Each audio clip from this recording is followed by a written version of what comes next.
आ जाओ। Thank you aunty, पर मैंने तो आपको ढूंढ लिया।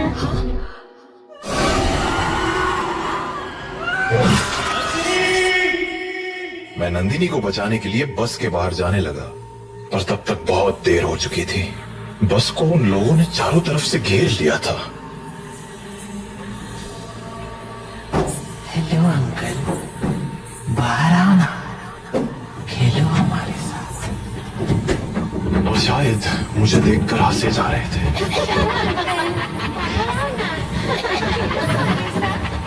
उन आवाजों को सुन मैं इतना घबरा गया कि अपनी जगह से हिल भी ना पाया।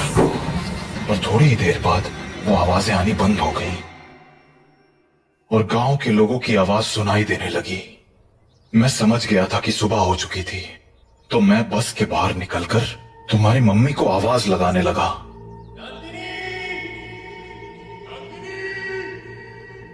पर वहां अब कोई नहीं था।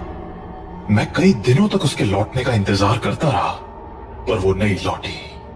फिर जब गांव वालों ने मुझे बताया कि रात 7 बजे के बाद उन बाशिंदों के साथ नंदिनी भी शिकार पर आती है, तो मुझे इस गांव का एक गहरा राज समझ आया। क्या राज? यही कि जो लोग रात को इस गांव में आते हैं वो इसी गांव के रहने वाले थे, पर उनकी मौत के बाद वो ऐसे बन गए। मतलब कल जिसे मैंने देखा वो तुम्हारी मम्मी नहीं थी बेटा, क्योंकि मरे हुए लोग वापस नहीं आया करते। इंसान बनकर तो बिल्कुल नहीं।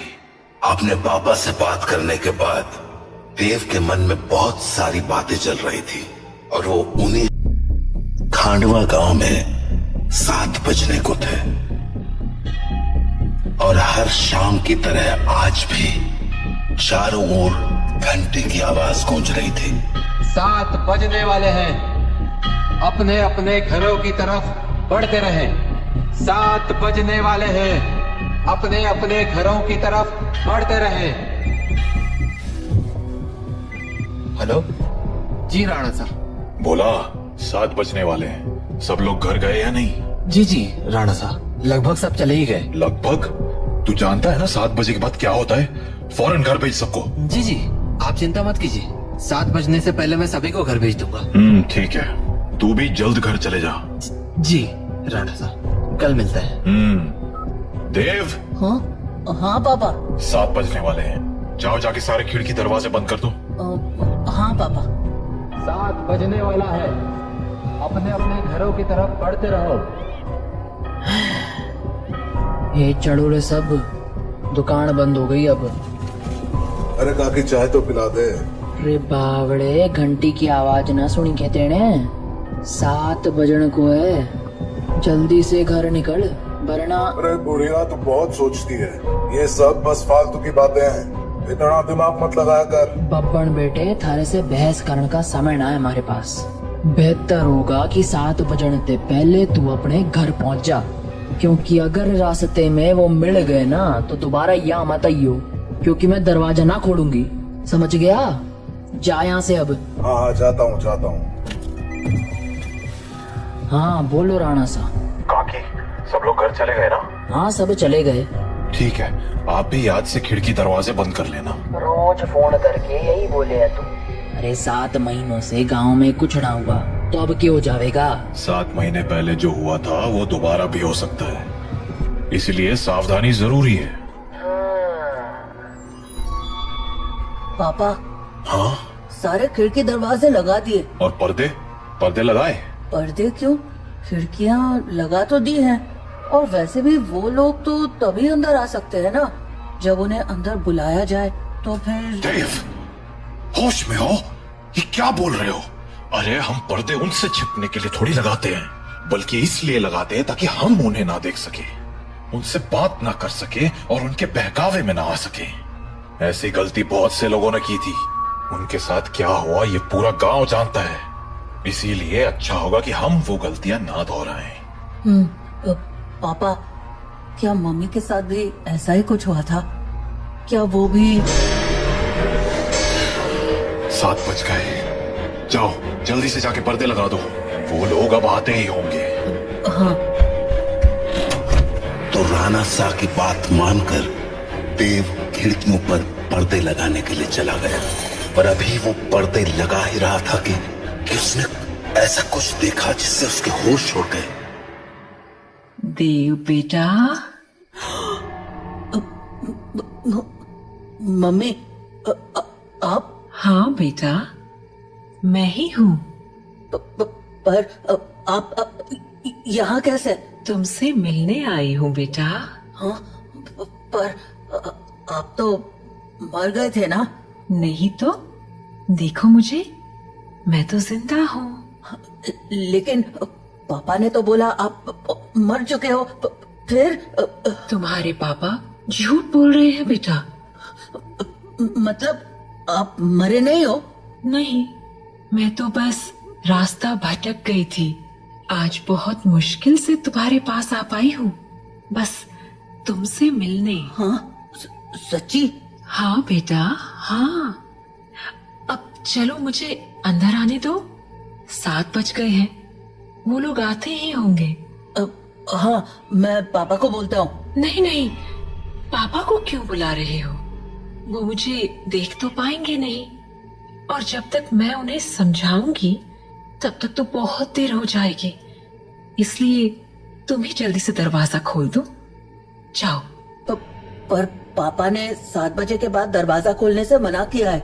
बेटा, मेरे पास ज्यादा वक्त नहीं है, मैं ज्यादा देर तक बाहर नहीं रह सकती। तुमने दरवाजा नहीं खोला तो? नहीं, मैं खोलता हूँ।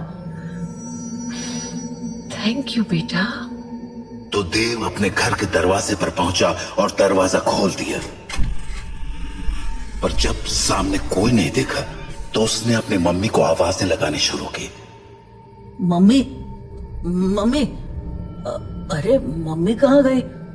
मम्मी कहाँ हो? जल्दी आओ ना। देव! पापा, तुमने दरवाजा क्यों खोला है? देव बेटा। मम्मी। देव मम्मी को अपनी ओर आते देख ही रहा था कि तभी राणा सा ने एकदम से लाइट्स बंद कर दी, और लाइट के अचानक बंद होते ही देव पीछे पलटा तो उसके सामने अंधेरे में राणा सा खड़े थे, जो देव को चुप रहने का इशारा कर रहे थे। देव बेटा, अरे कहाँ चले गए तुम? देखो मैं आ गई। मम्मी से नहीं मिलोगे? देव, देव। नंदिनी देव को आवाज लगा रही थी, पर वो वहां था ही नहीं, क्योंकि राणा सा ने उसे बगल वाले कमरे में छिपाकर दरवाजा बंद कर दिया था। पापा बाहर मम्मी थी और। देव, शांत हो जाओ। मैंने कहा था ना तुम्हारी मम्मी मर चुकी है। पर पापा उन्होंने बोला वो जिंदा है। और देव बेटा, तुम अंदर हो ना? दरवाजा नहीं खोलोगे? तुम्हारी मम्मी आ गई, दरवाजा खोलो बेटा। पापा, कोई आवाज मत करो। लेकिन पापा, मुझे मम्मी से मिलना है।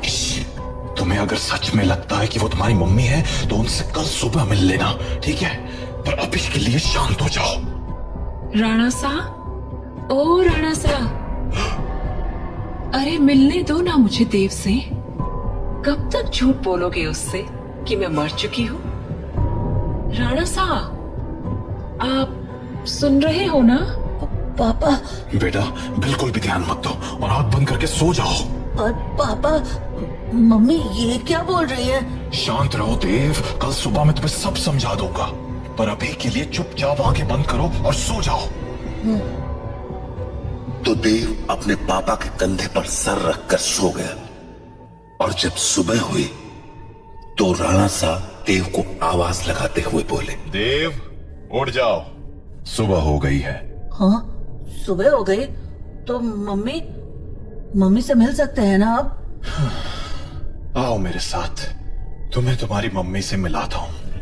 लेकिन जैसे ही दोनों कमरे के बाहर आए, वहां कोई नहीं था।